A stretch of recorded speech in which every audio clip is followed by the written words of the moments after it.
હોવી જોઈએ। આપણા દેશની અંદર ઘણી બધી અલગ અલગ પ્રકારની સમસ્યાઓ બનતી હોય છે અને એમાંની ઘણી બધી સમસ્યાઓમાંથી એક પહેલી સમસ્યા છે પેપર લીક। વિદ્યાર્થીઓના જીવનમાં સાથે જે ખેલ ખેલાયો છે અને જે લોકોએ આ કુકર્મ કર્યું છે તેમને શોધીને સજા આપવી જોઈએ। પેપર લીકની પરંપરા કાયમ દુષ્ટોના હાથમાં રહી છે,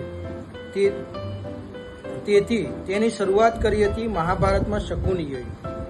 અને આપણી આસપાસ આવા અસંખ્ય શકુની છે જેને આપણે સમયસર ઓળખી શકતા નથી।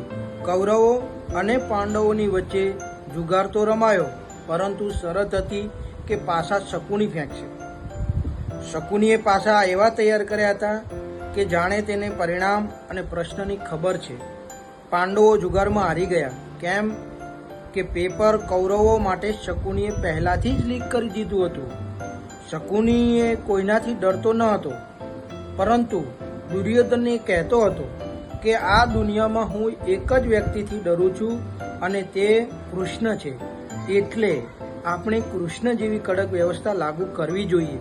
આપણા હાલના શાસકોએ અને શાસન વ્યવસ્થાના અધિકારીઓએ કૃષ્ણ બનવાના પ્રયત્નો કરવા જોઈએ અને આપણા સમાજને સુવ્યવસ્થિત બનાવી અને કૃષ્ણના પંથે શાસન કરવું જોઈએ।